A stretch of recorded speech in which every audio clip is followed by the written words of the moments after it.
নমস্কার, আপনারা দেখছেন দৃষ্টিভঙ্গি। আমি মধুরিমা রয়েছি আপনাদের সঙ্গে। শুরু করছি আজকে মধুরিমা। এবং মোদী সরকার, কেন্দ্রীয় সরকার, সেই সরকারের তৃতীয়বারের প্রথম বর্ষপূর্তি আজ। মোদী সরকারের প্রতিশ্রুতি কতটা পালন হলো এবং আজকে দাঁড়িয়ে যদি আমরা কিছু দিকে নজর দিই, তাহলে দেশবাসী হিসেবে আমাদের মনে যে প্রশ্ন, যে অবস্থা, সেটা কোথায় আমরা দাঁড়িয়ে রয়েছি, সেটা নিয়ে আজকের এই বিশেষ অনুষ্ঠান। আজকে মধুরিমা এবং আমার মনে হলো এটা নিয়ে আলোচনা করাই যেতে পারে। তাই আপনাদের কি মনে হয় সেটা অবশ্যই জানাবেন। আমি আসছি, পুরো খবরটাতেই আসছি, বলছি আপনাদের, আপনারা শুনুন এবং তার সঙ্গে জানান কি মনে হয় আপনাদের। আজকে নরেন্দ্র মোদীর তৃতীয়বারের জন্য, অর্থাৎ এই সরকারের, কেন্দ্র সরকারের প্রথম বর্ষপূর্তি, তৃতীয়বারের প্রথম বর্ষপূর্তি। বিজেপি গোটা দেশে জুনের যে বাকি দিনগুলো রয়েছে সেই দিনগুলোতে সরকারের সাফল্য প্রচারের কর্মসূচি নিয়েছে, যেটা খুব স্বাভাবিক ব্যাপার একটা রাজনৈতিক দলের ক্ষেত্রে। আজ সকালেই প্রধানমন্ত্রী এক্স পোস্টে নিজেই প্রচারের অভিমুখ তৈরি করে দিয়েছেন এবং যেখানে খুব ইন্টারেস্টিংলি দুটো শব্দের উপর, দুটো বিষয়ের উপর তিনি খুব জোর দিয়েছেন। বলছি সেটা আপনাদের, যে তার যে শব্দভাণ্ডার, তাতে দুটো শব্দকে বিশেষভাবে উল্লেখ করেছেন তিনি, যা রাজনৈতিক মহলের কাছে অত্যন্ত তাৎপর্যপূর্ণ মনে হচ্ছে। হিন্দুত্ব কেন্দ্রিক যে চেনা ভাষণ সাধারণত কেন্দ্রীয় সরকারের পক্ষ থেকে পাওয়া যায়, তার বাইরে গিয়ে প্রধানমন্ত্রী নরেন্দ্র মোদী বিকাশ এবং সামাজিক ন্যায় প্রতিষ্ঠার কৃতিত্বর বেশি দাবি করেছেন। বিকাশ এবং সামাজিক ন্যায়, দুটো শব্দের উপর আমি স্ট্রেস দিলাম।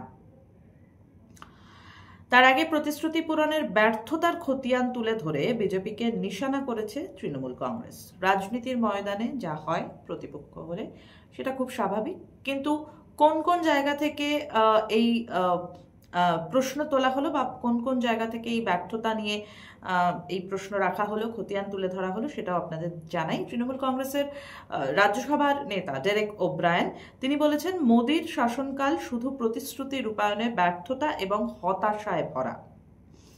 নিজের দাবির সমর্থনে তিনি 2024 সালের ভোটে বিজেপির ইস্তেহারে 15টি প্রতিশ্রুতি এবং 1 বছর পর সেগুলোর রূপায়ণের খামতি নিয়ে তথ্য তুলে ধরেছেন।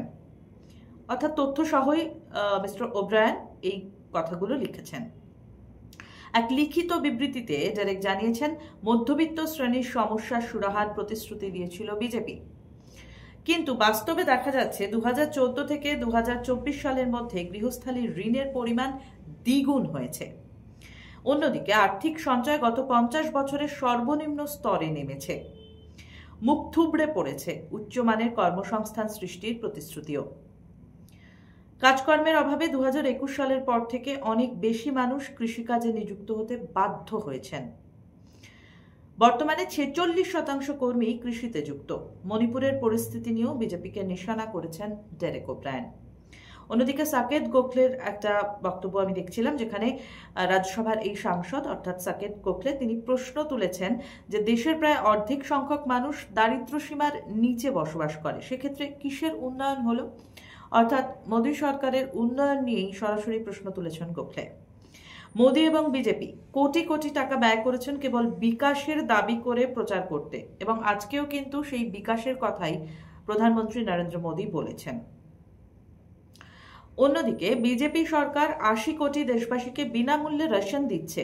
সাকেত গোখলে এই জায়গাটায় পয়েন্ট আউট করেছেন। তিনি বলেছেন যে এত মানুষ, অর্থাৎ প্রায় 80 কোটি দেশবাসীকে বিনামূল্যে রেশন দিতে হচ্ছে, অর্থাৎ এই মানুষগুলোর ক্রয় ক্ষমতা নেই। এই জায়গাটাতেই তিনি ফোকাস করেছেন। সাকেতের অভিযোগ, ভারতের অর্থনীতি ধ্বংস করে দিয়েছে মোদী সরকার। দেশের বেকারত্ব ও মূল্যবৃদ্ধি বাড়ছে, যা মানুষকে দারিদ্র্যের আধারে ঠেলে দিচ্ছে। আপনি এবার বলুন যে আমরা দেশবাসী হিসেবে যে যে প্রতিশ্রুতিগুলো শুনেছিলাম সেগুলো পূরণ হয়েছে কিনা, আপনার নুনান্তে পান্তা ফুরোচ্ছে কিনা, বা কোন কোন বিষয়, যেমন ধরুন কাশ্মীরের পর্যটন ব্যবস্থা, সেখানে নিরাপত্তার ক্ষেত্রে আমরা দেশবাসী হিসেবে সুরক্ষিত রয়েছি তো?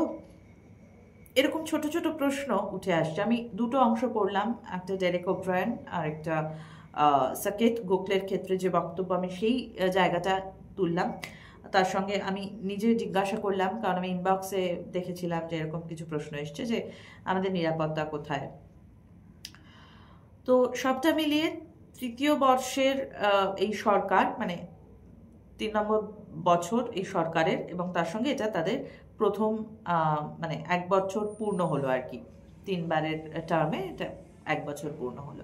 সেই জায়গা থেকে দাঁড়িয়ে দেশের প্রধানমন্ত্রী নরেন্দ্র মোদী যখন বিকাশের কথা বলেছেন, সেই বিকাশ নিয়েই প্রশ্ন তুলছে বিরোধী শিবির, এবং তার সঙ্গে সঙ্গে সামাজিক ন্যায় প্রতিষ্ঠার কথাও তিনি বলেছেন, প্রতিষ্ঠার কৃতিত্ব বেশি করে দাবি করেছেন। তাই সেই জায়গা থেকে আমাদের মনে প্রশ্ন থেকে যায় যে আগামী বছর যখন দ্বিতীয় বছরে পদার্পণ করবে, তৃতীয় টার্মের জন্য এই সরকার, তো সেই ক্ষেত্রে আমাদের কি তখনও এই ধরনের অভাব অভিযোগগুলো মনে পুষে রাখতে হবে, নাকি দেশের প্রশাসনিক প্রধান হিসেবে তার কাছে সাধারণ মানুষের এই ছোট্ট ছোট্ট বিষয়গুলো, অথচ যেগুলো ভীষণ গুরুত্বপূর্ণ, সেগুলো পৌঁছবে এবং তিনি তার ব্যবস্থা নেবেন?